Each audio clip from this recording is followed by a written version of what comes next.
this will be our content today. So you will be embarking on a conversation that delves into the critical aspects of our children's development, body autonomy, the sex talk, boundaries, and most especially the concept of consent.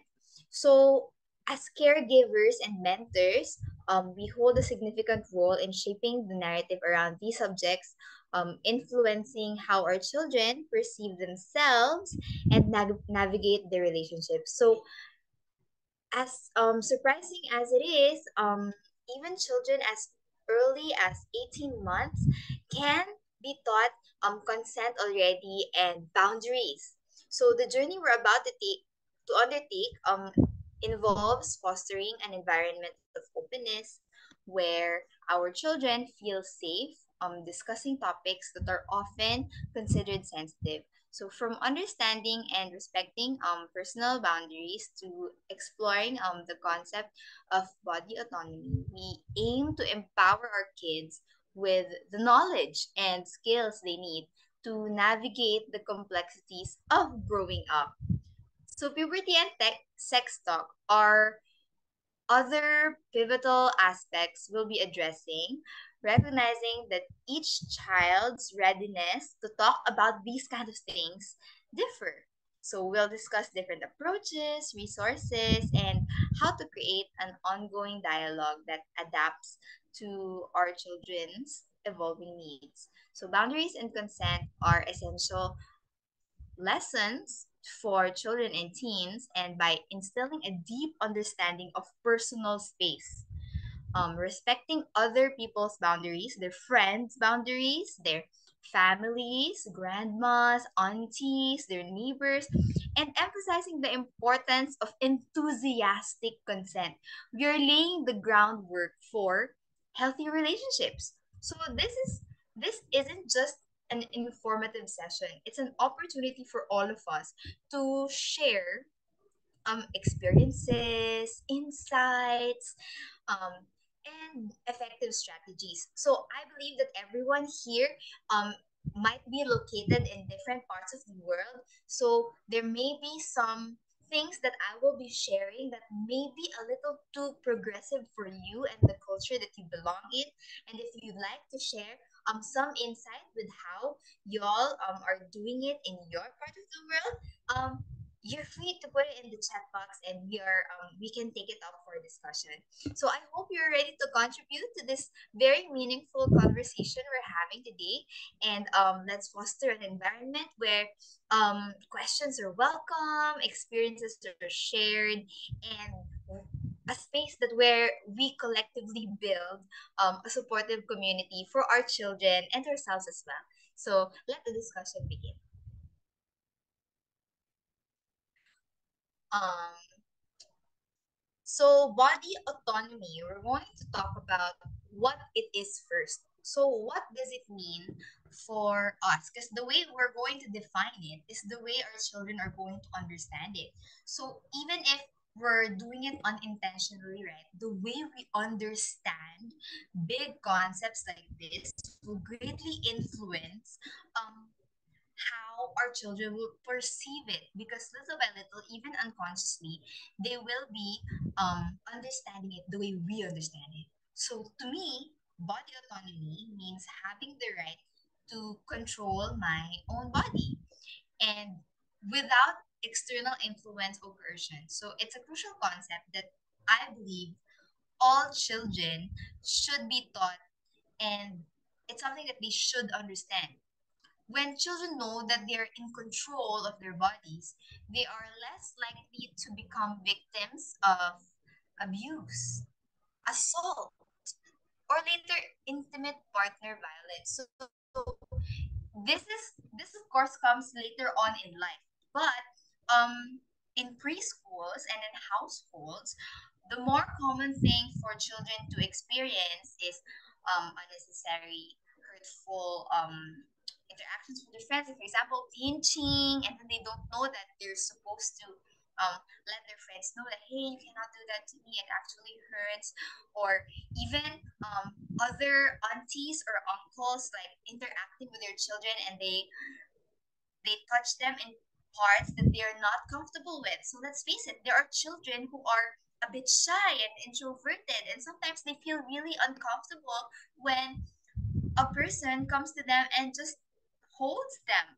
For example, these family members, these are people that they don't see every day. So this is not a familiar person to them. So to us adults, we can extend these other adults courtesy and politeness, and to just address them as a friend, just to welcome them back into the circle of the family. But for children, these are basically strangers. So when these family members that we haven't, I mean, they don't see regularly, decide to like give them a hug or maybe ask them for a kiss, um, children should be able to verbalize what they feel about it and have an environment in their home where they are accepted, they are welcome. So it should be okay to accept a no from a child because ultimately that is their own body. So these little things, these little touches, these little taps and feelings and kisses and hugs. Well, it's hard to accept, but the reality is that abuse happens far too frequently and it starts in these little small ways. Did you know that actually statistics show that 1 in 3 females and 1 in 20 males will experience unwanted contact by their 18th birthday?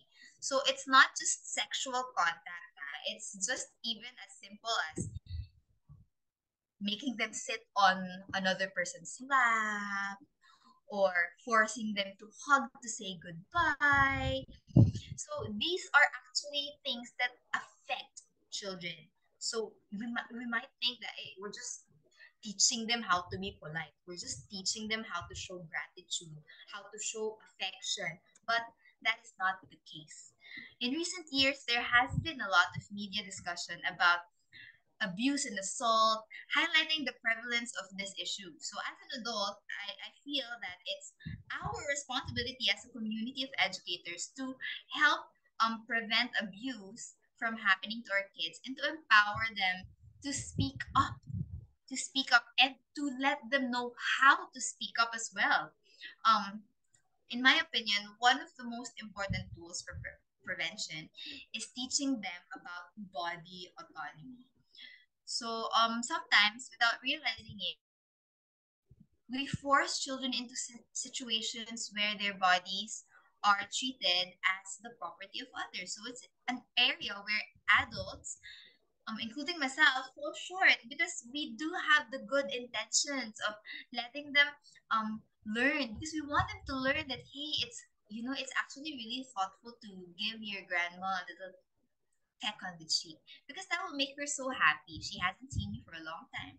And this will make her feel that she is very loved. But we're only thinking about the adults. But how about the children? Like do we ask them prior the meeting how they feel about going on these things? Or do we process them right after? Like, did you enjoy or did you have fun giving your cousins hugs, or did were you able to play nicely with um your friends in the neighborhood? Is there something that you'd like to share? Like, did they, when you were pushing your friends, is it something that you also wanted? Because sometimes children, they really play roughly and they would be pushing each other, tapping each other, running to and from each other, and sometimes it's with consent. But also, there are other times where they actually feel scared because they're not part of the game. Like, they're just running away because they're quite anxious already. Like, oh my goodness, this other boy is running after me. I need to run away. So, from afar, right, it might seem that they're playing along.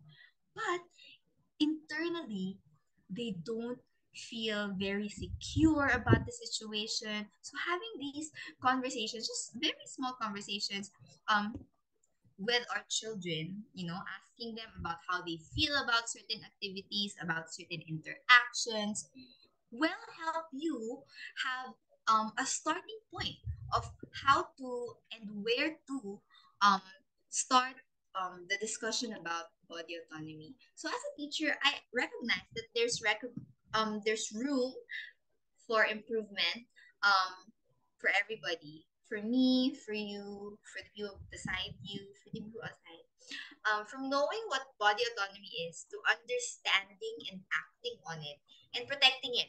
It's our job as adults in the community to guide children on how to be appropriate in the different stages of their lives. So this lack of respect for children isn't limited to interactions with adults, but also extends to how we handle conflicts among children. So it's not just about physical touch, as I said a while ago.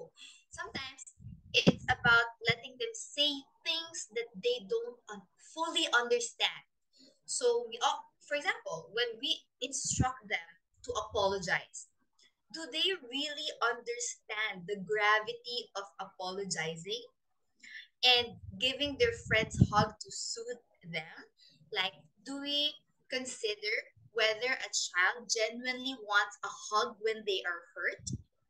So, a question to ponder is what message does this convey to our children um, when the adults are the one who are telling them what to do? So, it suggests that their bodies are not under their control and they must surrender to adults, right? To the control of adults if instructed. And that's quite a big realization. So excusing behaviors like go apologize and then the other person is also crying, he also doesn't understand what happened. I mean, to him it's just an impulse, or to her it's just a reaction to what the other person did, without knowing the context of what has happened, and you forcing the children to go hug one another and make up, go say sorry to each other, and then they don't understand. They will, you know they will build this kind of relationship with words and consent and understanding when and how to say things. So when they do grow up, right, they will not understand fully when to apologize. Like maybe if someone will just make um a gloomy face, they will suddenly apologize. And I've had instances of children in my classroom where areas another person has cried and then the other person would immediately say sorry. And then I would catch them in the act and I would tell the other person, why are you apologizing? What the other person is saying is not true. That's not what happened. I saw what happened. And this literally happened just a while ago in my class. I told the other child, because the other child was complaining that his friend pushed him and that's how he fell on the floor. But in reality, the other friend was just walking past, and after the friend passed him, he tripped over himself and fell on the floor. So see how children also have this way of not being aware of what the whole truth is. And when they are susceptible to other people's emotions, they are not as connected to their own emotions. So when the other child immediately apologized, I questioned him immediately. Why did you apologize to your friend? Did you really bomb him? And then the other child said, no, I did not. So I said, why are you apologizing then? And then he said, because my friend is already crying and he said that's what happened. And I said, okay, but you shouldn't be apologizing for something that you didn't do. Although you can feel sorry for a friend because they're crying and because they're hurt, but you don't have to apologize for something that you didn't do. See, having this logical processing with a child on the spot like gives them this skill, this critical thinking skill of not being manipulated by other people, even if it peer of their own age. Okay, so it's not just with adults or like family members or like mixed age groups, but also with um friends with the same age. So children should be equipped with the idea of um knowing what actually happened, like validating their perspective, their own perspective, like what just happened, what is my truth. So they should have this skill, because this will help them when they go to the outside world. They will know, sorry, they will know how to segregate safe people from tricky people, because there are tricky people in the real world. There will be people who will be nice to you, who will be empathic to you, but in reality they have dark agendas hidden.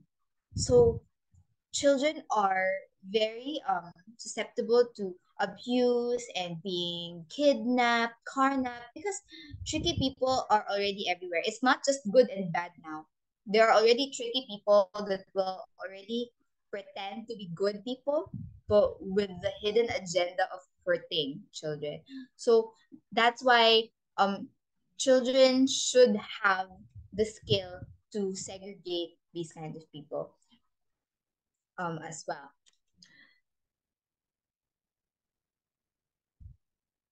So here you go. How do we start this conversation? So first, when it's just, for example, in the preschool, when your children are just learning um how to name their body parts, I suggest teaching them the real word for the body parts. So when you are teaching your children or your students about body parts, about when they're around 1 year old, when they're already repeating words, or even or even before, when you're just changing them their diapers. I don't know if there are infant educators here, or if there are parents, uncles and aunties who change infants.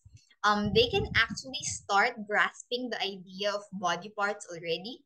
So even at that time, when you are, for example, changing their diapers for them, you can tell them what you were doing. So you can say, "Hello, mommy is going to open your diaper," and your thighs will feel a bit breezy, and your buttocks will feel a bit wet. I'm going to wipe it now, okay? Okay, I'm going to wipe your penis now. I'm going to wipe your vagina now. Okay, let's open that vagina and wipe it a little bit more. Just make it normal for them to know the proper words for these body parts. Why? Because when or on the instance that another person who is not mom, dad, or any caregiver attempts to touch that sensitive body part, your child would be able to tell you like a simple story, like how you would say it. Like, my teacher actually touched my penis today, and it was a bit funny. She made it like a worm.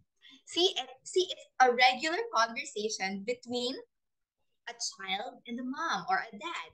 And instantly you're able to flag something wrong that's happening, instead of when you're using um like funny words, like for example petal or tinky dinky. I actually don't know what people use to describe penis and vagina, because since I'm an educator, I've been always using real body part names. So whatever you're using, um completely change it. Just penis and vagina. Just say it in the open. It's really just that. And there's nothing wrong with knowing that, because it will help you flag people who are a bit sketchy.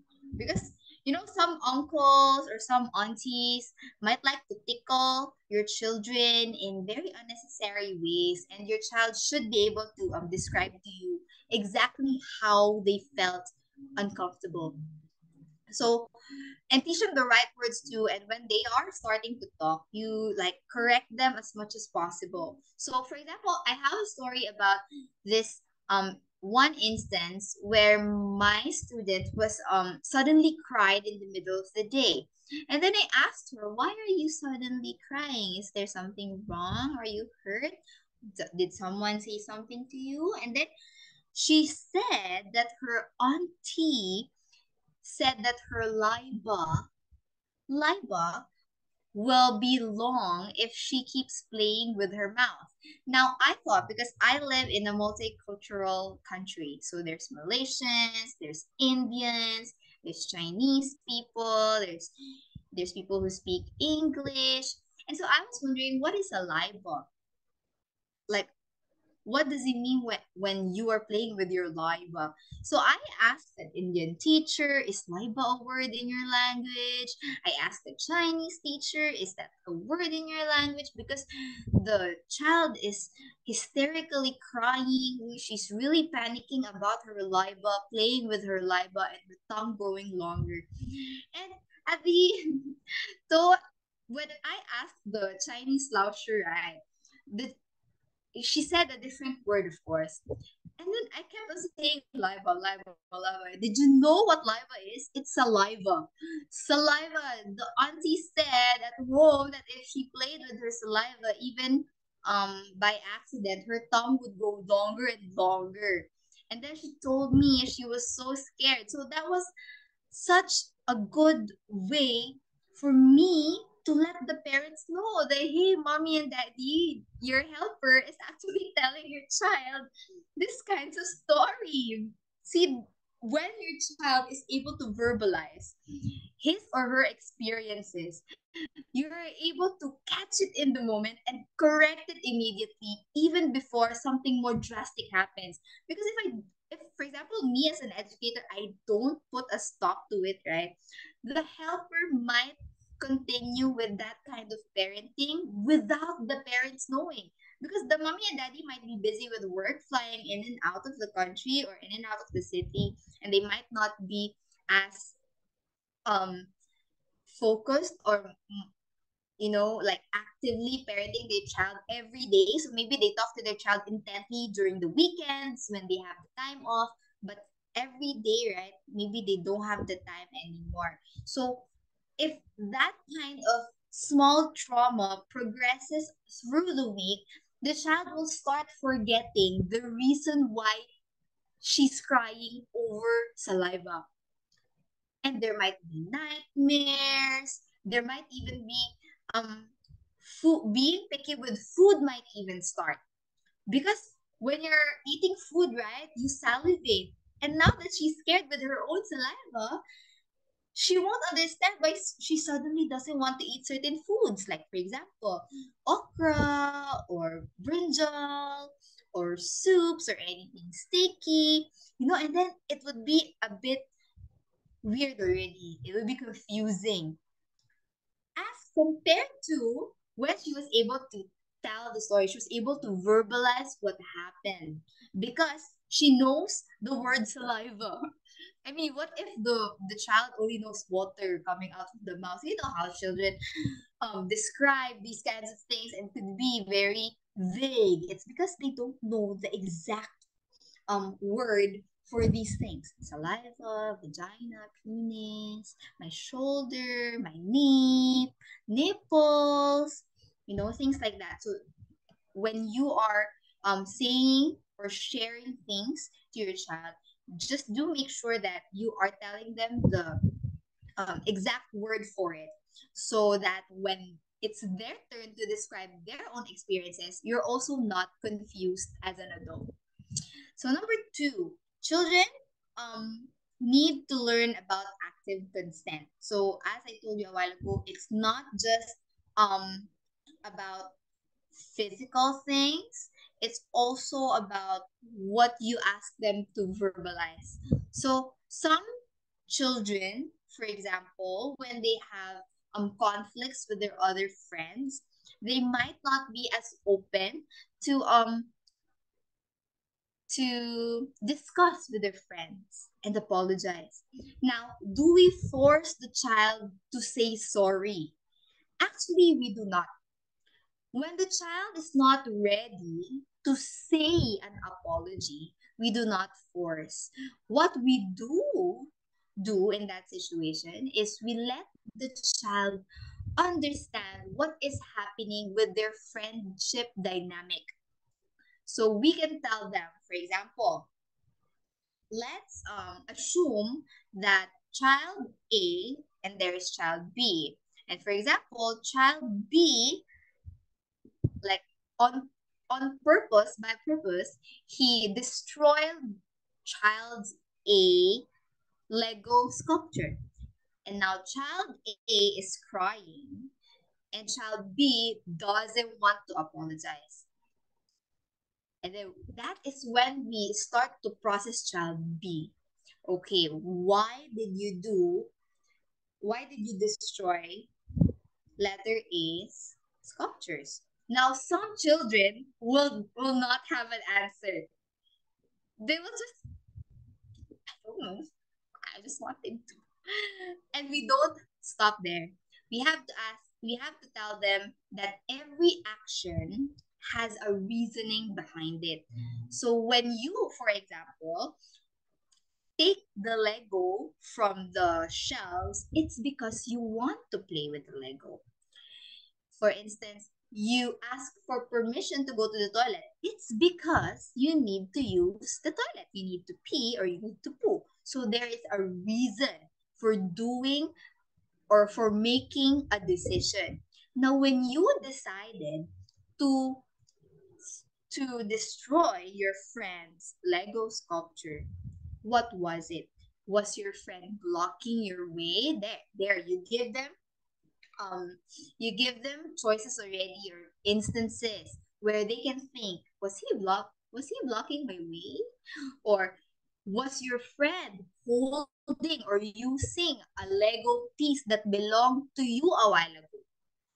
Or was your friend teasing you about something? Was your friend showing the sculpture to you and telling you something that you don't want to hear? Giving them these instances where they can choose, like, kind of think, was he doing that? Was he doing that? And when the friend, when he realizes that, for example, there is no reasoning, then you ask them, now what are you going to do that your friend is crying? Imagine if you are crying, if you're upset. What would you want your friend to do to you? Children are very brilliant. They can actually understand it if you process them the correct way. So there shouldn't be or there won't be any forcing if you process your children again and again. Now, it won't take you a very short time. Our school year in Singapore starts January. It's already May. And these things still happen, even if I process them every day. And this will be a long, continuous journey until until they graduate out of childhood. And even then, they will be teenagers already. And that is a whole new thing that you need to process them with. So when they are children, as you are able to process them again and again, it will be imbibed in their mind how to think critically about situations like this. Is this something I feel sorry for? And if I don't feel sorry for it, why don't I? Like, what is my reason? Because there should always be a reason for the things that we do. So when your child does give their consent to say sorry, okay, I will say sorry because my friend is feeling bad. We take note of why they're saying sorry. So the next time it happens, we can use that same context for them to, for us to get or develop their empathy with their friends. So whatever is their soft spot, when we're trying to process them, we use it again and again until they find their own soft spot of when they can actually apologize. Now, for children who are um physically affectionate, for example, children who like hugging their friends, who are not really aware of um how tight they're already hugging their friends, or when they're kissing their friends, is there like a lot of saliva on the lips, or when they're pulling their friend by the hand, like are they too fast? We have to always remind our children that before you hug your friend, is it okay if I give you a hug? See, that's only 3 seconds of your time, and that's how you make sure that your friend also wants what you also want to do. And if your friend doesn't want, well, it's okay. There's another friend to hug. Or you can also ask them, how can I show you I love you? If you don't want a hug, you don't want a kiss, you don't want me to hold your hand, but I really want to show you that I love you. So how can I show it to you?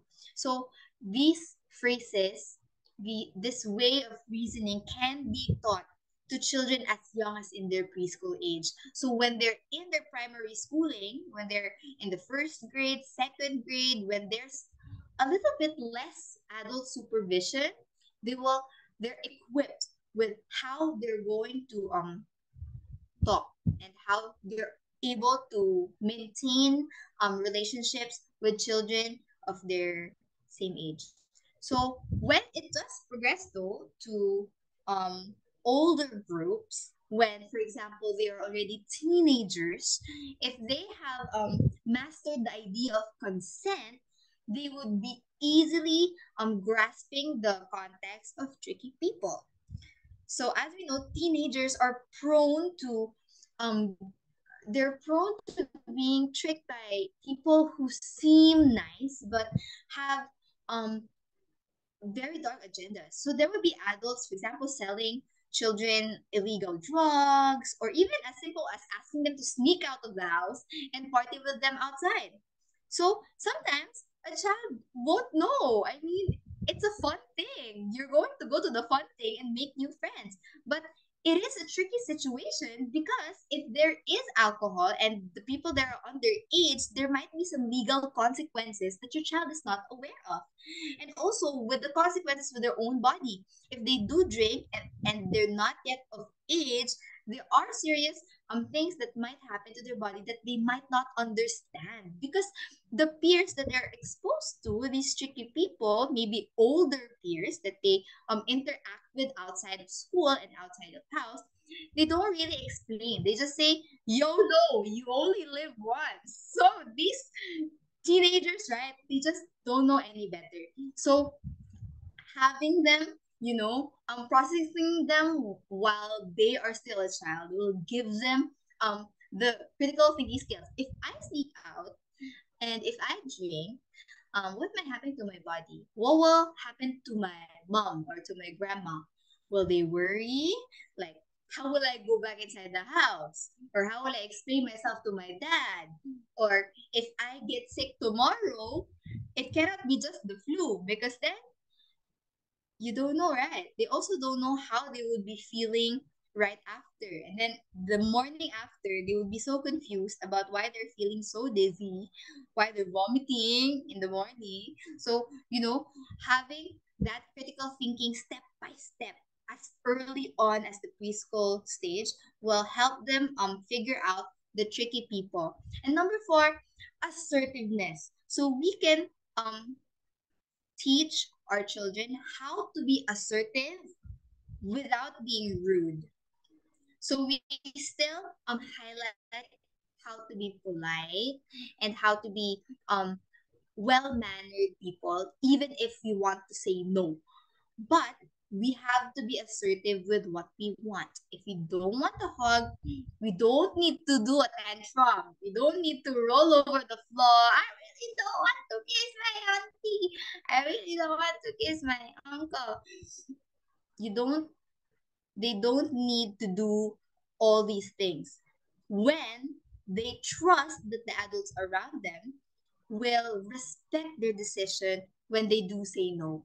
So as adults also, let's be responsible in respecting children's consent, respecting their answers for consent. So if they don't want to give a kiss yet, or they don't want to do something, you offer alternatives like maybe high five, or maybe fist, or maybe if they really don't want to touch, maybe you can teach them how to wink at each other, or maybe prepare already beforehand. Or maybe if you don't want to give a hug, you give them a card. So if someone asks you for a card, no, I don't want a hug, but instead I can give you this card. So you give them these alternatives so that they don't have to be isolated when they don't want to be part of all the physical intimacies of physical family gatherings and social interactions.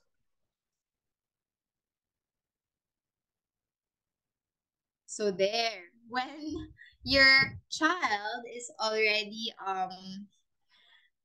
learning how to verbalize themselves, and you're already teaching them active consent, they might start to say these kinds of phrases such as leave me alone, or I don't want to see you forever.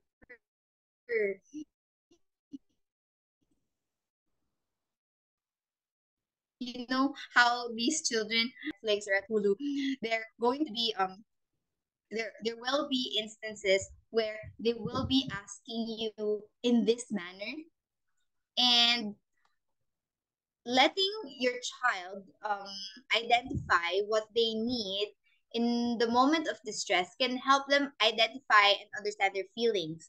And when they do understand their feelings, they will be less likely to use the same phrases such as leave me alone all the time. So the approach that we're going to do is we're going to stay calm, and we're also going to actively listen and validate our children's emotions without judgment. And we're going to reinforce the message that all feelings are valid.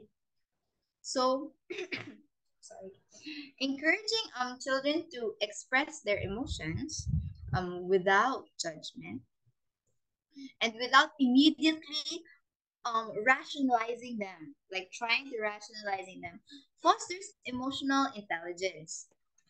These words coming out of your child's mouth are not meant to hurt you, but an expression of what they currently need.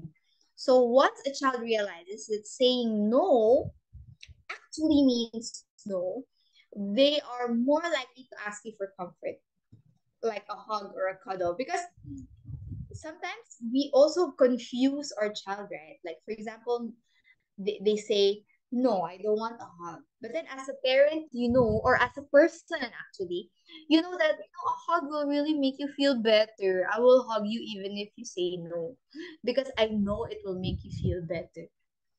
Then your child will be confused. I thought you said no meant no, and now you're telling me it will actually make me feel better without them consenting to wanting to try feeling better in that way.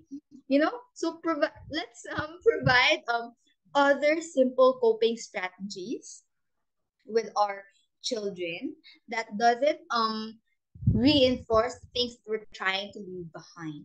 So we acknowledge the importance of taking a break when, for example, you're already fighting back and forth with your child.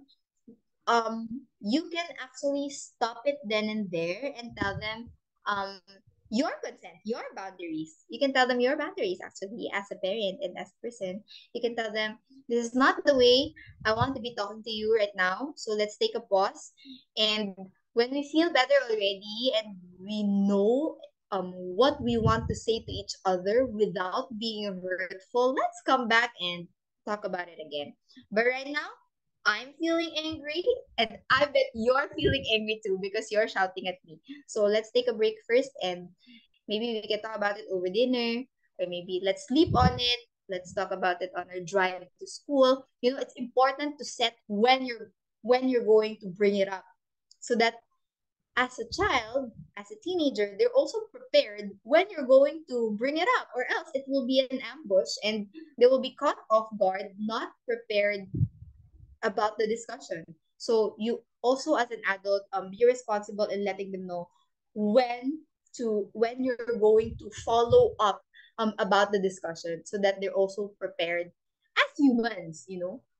So this approach aims to create a supportive environment to nurture children's emotional well-being and teaching them healthy ways to express and manage their own feelings. So we try not to reject and shame them when they are unable to verbalize what they feel and what they think they want, like, you're just very small. You don't know, man. You know, even the tone of her voice, like when we're trying to process them, and you feel a bit angsty. Also, I know, because I also handle teenagers when they do start becoming a little bit, you know, they have this behavior where they're trying to make you feel like, I know already, I know you said it a lot of times, and then they're trying to make you feel small on purpose, and you're only a person, we're only just people here. So when even a teenager, if we're already dysregulated ourselves from work, interacting with our own neighbors, interacting with our husband or wife, you know, sometimes we don't respond in a way that we want to. So sometimes we take it personally as well. And that is when rejection and shame happens inside the house or inside the classroom. And when that happens, it's not really helpful for you or the child. And we must respect their wanting for space. So when this happen, when you need space, you respect the need for space because it's okay. Because it's actually a feedback for you to know what is not serving you at the moment. And it's also for your child or for your teenager to learn that, oh, I remember, like, for example, they have a different fight with their friends, or like when they're adults already. For example, when they're in the workplace and suddenly they're caught in like a fight between their supervisors or maybe their co-workers, and then they can actually distance themselves from the chaos. They can say, hey, I'll pause here for a moment. I'm getting caught up in all of the emotions and I don't know where it's actually going. So where is it actually going? Because sometimes we waste our emotions and our energy on something that is not really going anywhere. Right. So as an adult, you try to trace back how were you responding to these kinds of situations when you were a child? And how are you bringing those um things that you learned yourself as children, as teenagers, as young adults, and bringing it to your parenting and your whole being right now. So that is how to be an attuned parent. You are able to learn how you feel, you're respecting yourself, and in that moment also respecting your children as well. So it goes both ways. It's not just the child following your orders because you're the parent or because you're the teacher or because you're the professor, you're the leader in the room. Your child is also leading themselves, knowing how to process these kinds of relationships and interactions. So when they do ask you space, um, we validate what they feel. We can say, all right, I hear you, you need space. But we don't leave them, we don't leave them. If they need space, then we just go, okay, I'll go grab some groceries first. It really depends on their age, um, level, and their understanding. And we let them know when we're coming back and when we are going to talk about it again. Sorry, who drew on the screen? I'm going to delete it first.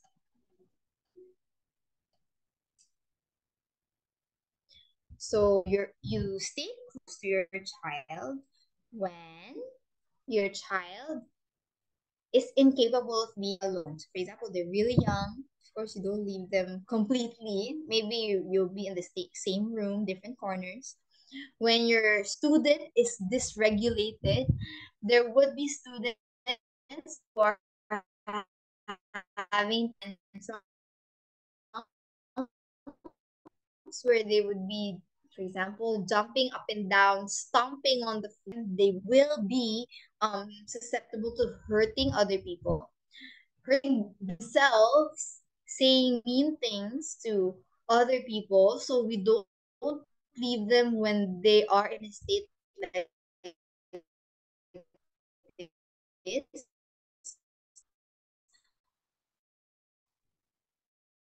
Or when your teen is prone to hurting themselves, like they're self hurt.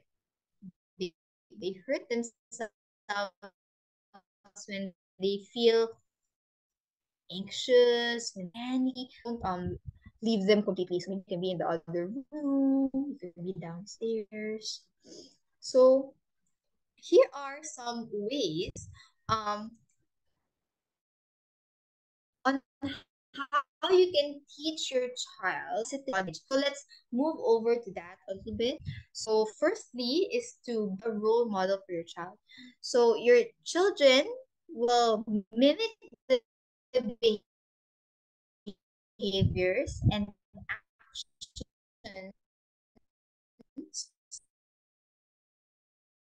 the people that they describe. They haven't been here on Earth for a long time. So they're So, Ash, there seems to be a little bit of interference with your connection, and we can hear you clearly.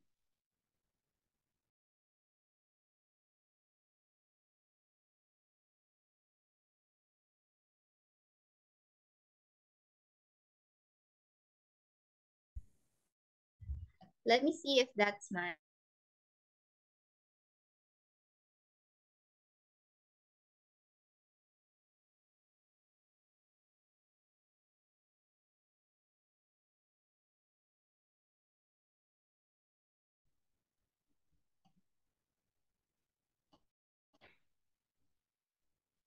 hello.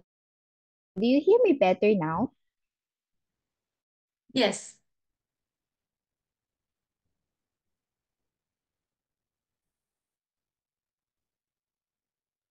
please go ahead. Okay, that's great. Okay, let me share my screen again. Sorry, interruption. So we're talking about um body positivity. Yeah, to encourage consent and um affirmative consent boundaries with your friend. So body positivity is knowing, right? When knowing who you are and knowing that body things for you. So you um appreciate the different things that your body can do. So instead of um describing our body only its physical way, maybe we can emphasize strengths or maybe the flexibility, like, oh, my legs are helping me to walk like all over the school today. Or maybe my arms are so big they carry the whole bin of toys. Like how we talk to ourselves when we are around our students and our children, that is also how they will start talking to themselves. So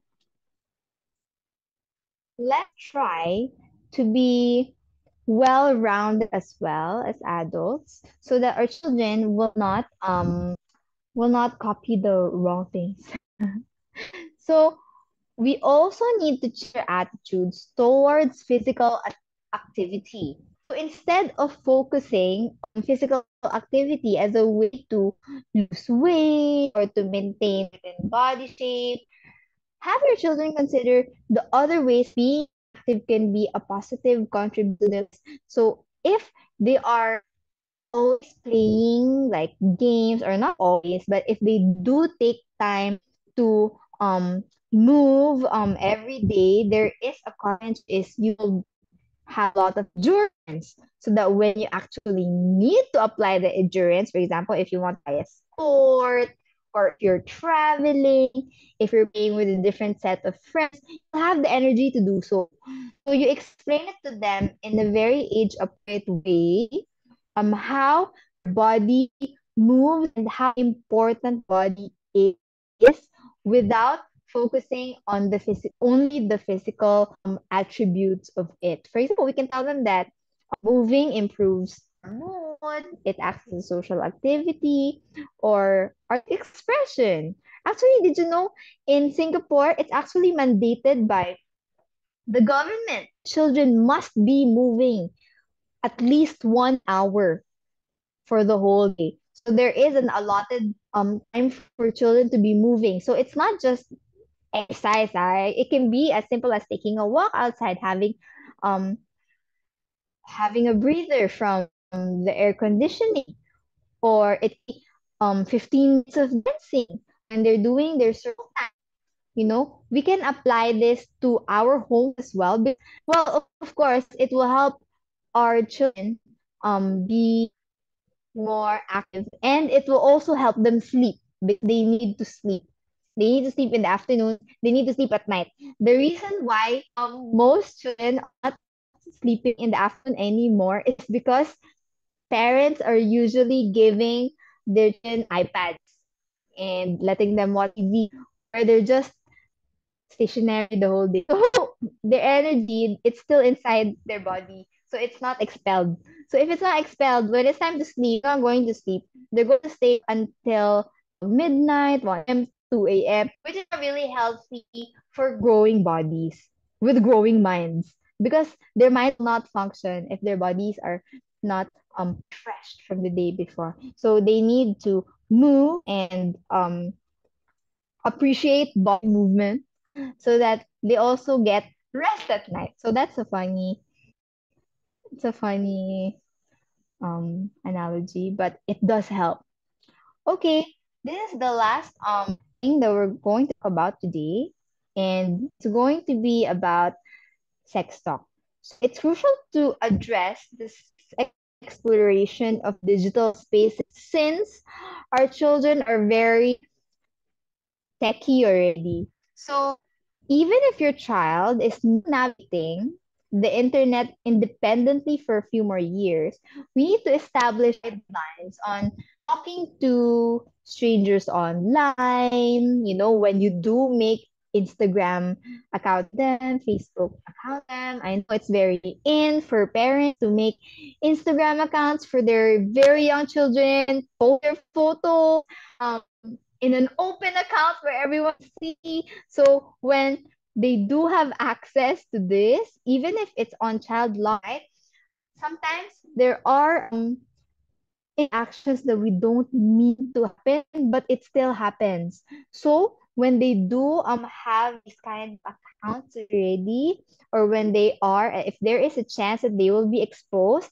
we need to start establishing guidelines on how to talk to strangers online, on what kind of photos to share, what kinds of stories to share.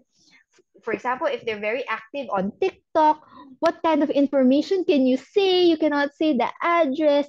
You cannot say your mother's maiden name, the street you grew up on, the sensitive information. We try to let them know what security questions are, and try to guide them what to do if they encounter anything that they feel uncomfortable with. So sometimes there are actually this very scary part of the internet, where, for example, I saw a video. I was in kids YouTube. So when you are in kids YouTube, right, you would expect that all the videos there are filtered for children. But did you know there are actually screen recordings of children playing Roblox that have um very sexual, very sexual stories behind it. Now, if you're just afar, right, and your child is wearing headphones, and best believe it, there will be children wearing headphones on their iPads, you will not really see that it's an alarming thing. But you do listen to the conversations, the way that they're talking to one another is a little bit inappropriate if it's as if it's a video made for children under 11. So if they do encounter unnecessary sexual um content on the internet, we must be prepared for the possibility that our child be asking about it or even mimicking it, imitating the sentences or the thing that they see. So it's for teens, right? This is an appropriate time to revisit discussions about pornography, masturbation. When your child is starting to be aware about these kinds of things that are things that adults enjoy, right? For adults. I mean, it's something that adults do. We cannot hide it from them. But for them, it's not safe for them to explore it in that way yet. So for them, it needs to be age appropriate. So when you do like bring it up, you need to present it as a normal private activity that, for example, two partners enjoy in a safe way, very hygienic way. We don't just touch body parts when our hands are dirty touching food. Having explicit conversations about this with your teen will help promote safe sex. So when they are ready to do it, like for example, they're past 18 already. So whatever the age of consent is in your country, for example, in the Philippines, it's actually 12.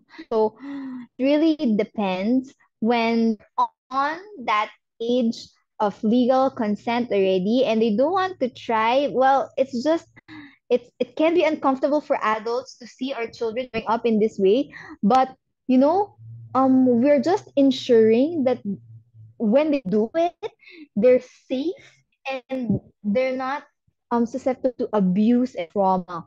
Because if they're also unaware of giving consent, knowing when to stop, knowing what they're comfortable in saying yes to, it makes it dangerous for them. So instead for it to be an activity where they explore their own bodily senses, it becomes dangerous because later they will touch themselves and then their hands are dirty.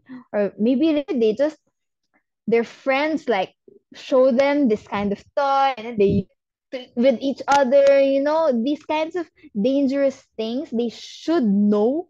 Like for teenagers and young adults or guiding your child as they are exploring, you need to let them critically think about it without being shameful. So you just let it as it is, be sweet and short and quick, and you just this proper hygiene. So explicit conversation about this um will also prevent sexual abuse for them. So important for kids to be aware of this unfortunate reality so that they can protect themselves or assist a friend who may be experiencing abuse.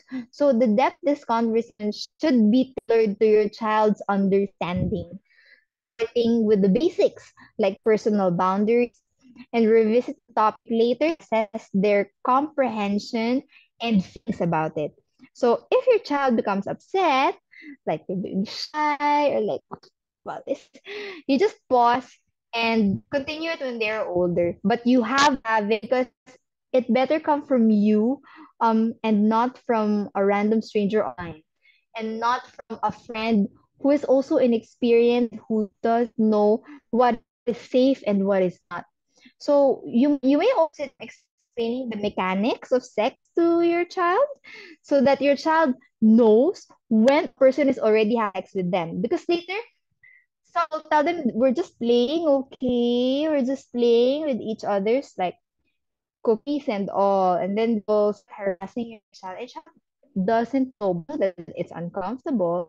And then when they do tell you, the story will be a little bit blurry, or they will feel ashamed because they don't know what happened. Like, oh my goodness, what just happened? I don't know. Then they will try to get it. So this information can be introduced to your child if they're ready.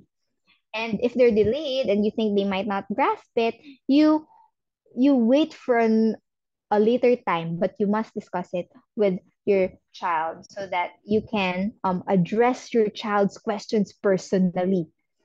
So discussions about sex can coincide with conversations about puberty. So when kids are about 6, a simple discussion about 6 body children can have a simple discussion about bodily changes, like when, for example, for boys, when they need to be circumcised. So we can let them know what's happening, why we're doing it, or maybe in your culture, if you don't do it, then you explain. Actually, in other cultures, they do this.